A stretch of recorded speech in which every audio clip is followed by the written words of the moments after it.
Good morning mga ka-farmers. Update tayo dito sa ating mga tanim. Ito yung ampalaya, yun yung sitaw. Bali mag-aabono ulit tayo ng pipino. Second application natin ngayon dito sa ating mga batang pipino. Yan yung itsura ng ampalaya.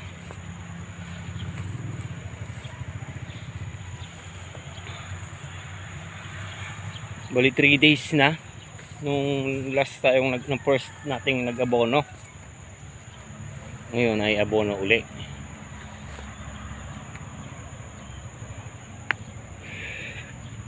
Yan na itsura. Hindi pa ma-appreciate yung itsura kasi madamo, no? Ayan na, ito may 2 puno na nilagay. Iba tig-isa. Yan, 1 meter yung gap. Yan yung trellis natin. Umpisan ko nang magtayo. Yan.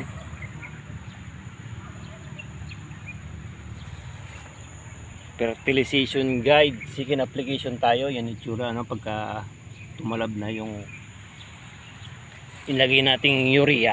Drenching yung ginamit natin. Hindi pa makikita kasi maliliit pa. Yan. Magaganda na. Ito naman yung ating sitaw sa katalong. Ito yung ating abono.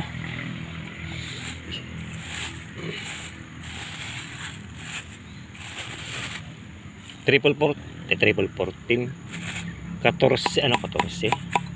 urea ang gagamitin natin ngayon ay urea uli, no? Beginners guide sa mga kasabay nating nagtanim na farmers, mga ka-farmers nating nagtanim ng pipino, mga baguhan pa lang. Yan, mga nagtatanong, ano? Ito yung guide natin sa pag-abono. Isang lata uli ang gagamitin natin kada balde.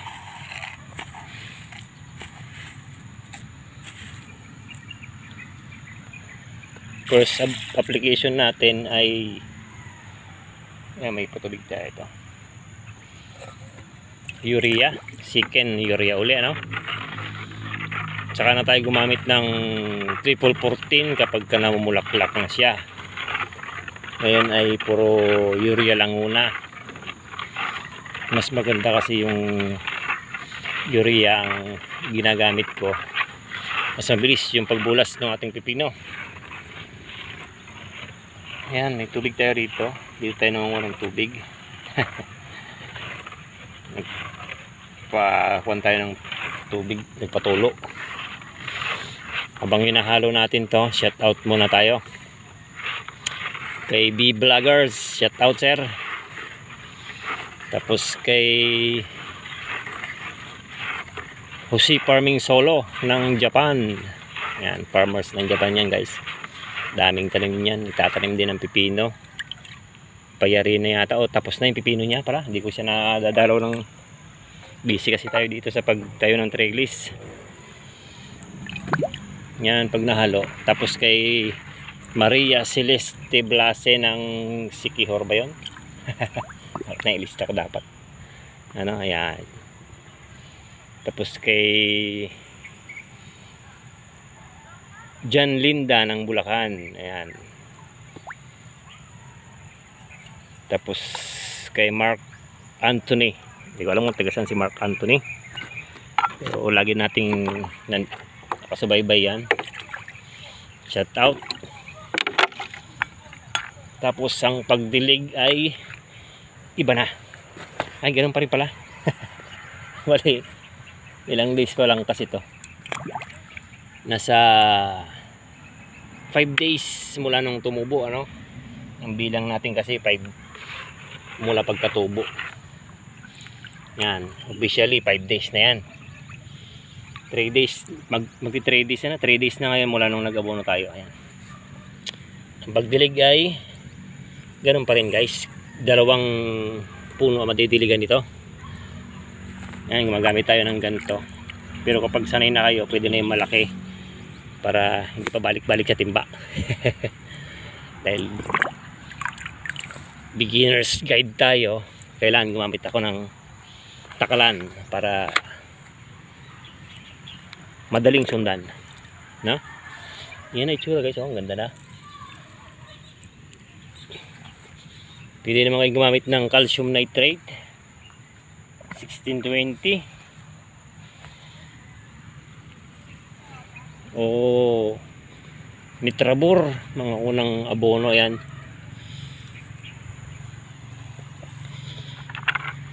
Malalaki na yung ating cucumber, napakabilis nitong bumulas pag basta cucumber, ano, mayroong natanggal ang dahon. Yan yung itsura ng ating cucumber, may mga dahon ng first.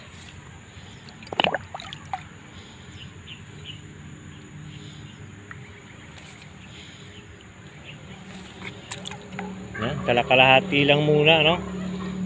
Sa third application natin, medyo baguhin na natin yung pag abono, puro drenching lang ginagamit natin pag ganito. Tapos yung ibang hindi tumubo ay pinalitan natin. Ayan, hindi pa tumutubo ngayon. Kahapon ko lang yata nagpalit, naglagay, nagtanim uli sa mga hindi tumubo. May mga part kasi na hindi tumubo. Yan, yung tsura. Yung 5 days old, second application natin ng urea. Hindi pa makita-kita rito, hindi pa ma-appreciate yung itsura. Malilit pa, pero mga ilang days lang yan, malalaki na.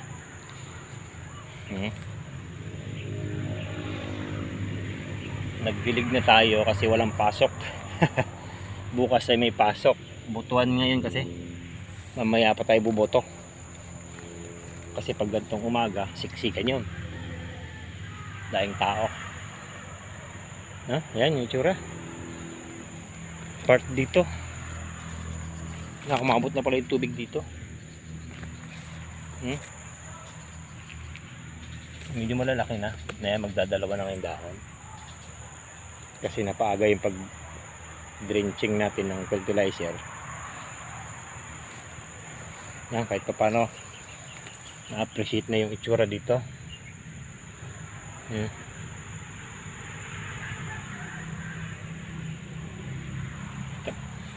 Pagkayari mag-abono, kinabukasan pwedeng magdilig o kaya may hapon, no? Kailangan magdilig ng sariwang tubig, ano?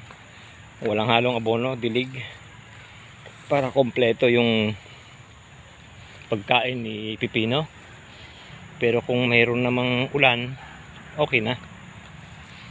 Pwedeng magdilig kinabukasan o mamayang hapon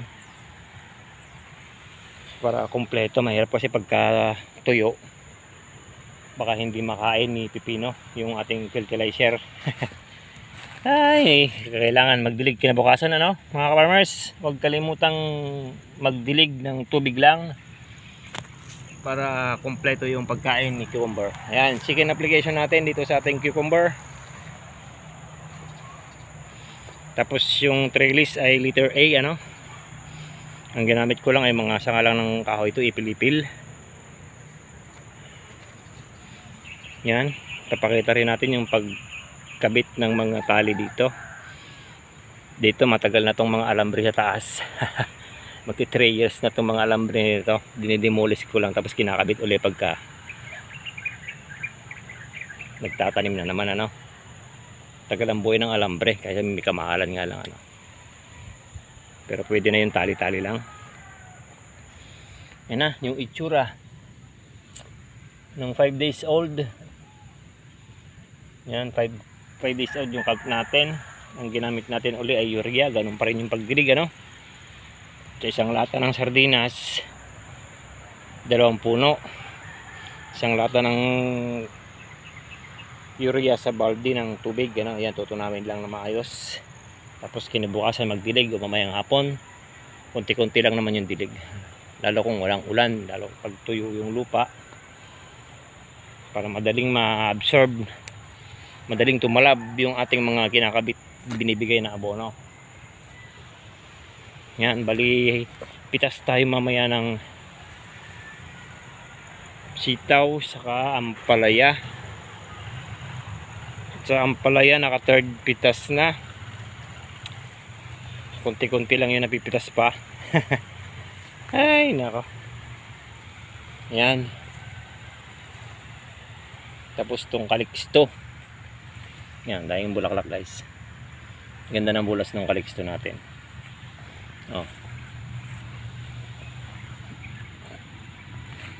Ang gamit kong abono sa ating talong ay triple 14. Kahapon nag-abono tayo dito. Sitaw talong. Triple 14 ang ginamit natin. Saka urea. Pinaghalong triple 14 saka urea. Drenching din yan guys. Lahat drenching. Pati ampalaya lagi drenching. Kahapon nag-abono rin tayo sa ampalaya. Nag-drenching tayo ng triple 14 saka urea din. Dalawang klase lang yung ginagamit kong abono. Triple 14 saka urea.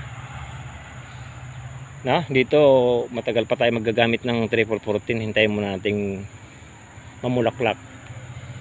Pero sa ngayon hanggang 15 days puro urea ang ginagamit ko. Kasi yun yung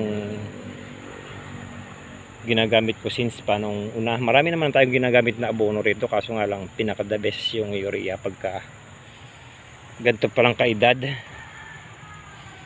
para hindi mabansot,